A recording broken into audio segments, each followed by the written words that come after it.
మెదక్ జిల్లా కొల్చారం మండలంలో ప్రతి గ్రామంలో గ్రామ వ్యాప్తంగా ప్రభుత్వ ఆదేశాల మేరకు RBSK Narsapur division health camp జిల్లా నోడల్ అధికారి రమేష్ బాబు ఆధ్వర్యంలో నిర్వహించడం జరిగింది. ప్రధానంగా ప్రైమరీ స్కూల్, అంగన్వాడీ స్కూల్ విద్యార్థులు ఎత్తు, బరువు, జలుబు కానీ ఇతర వ్యాధులు రాకుండా మెడికల్ చెకప్ చేసి మందులు అందించడం జరిగింది. ఈ కార్యక్రమంలో నైల్ జలాల్పూల్, కొంగోడ్, పోతిరెడ్డిపల్లి గ్రామాల్లో హెల్త్ క్యాంప్ నిర్వహించారు. ఈ కార్యక్రమానికి pharmacist Srisailam, primary school head master Praveen, panchayat కార్యదర్శి రాజేందర్, ఆశా వర్కర్లు నవనీత, ఫీల్డ్ అసిస్టెంట్ సత్యనారాయణ, విద్యార్థులు వారి తల్లిదండ్రులు పాల్గొన్నారు.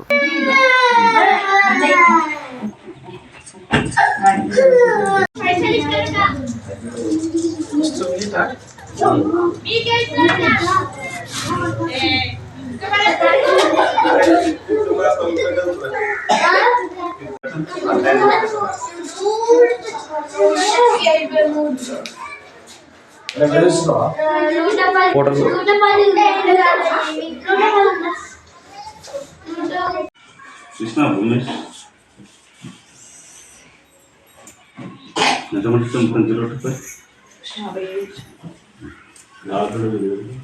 మరిన్ని అప్డేట్స్ కోసం మా ఛానల్ని సబ్స్క్రైబ్ చేయండి.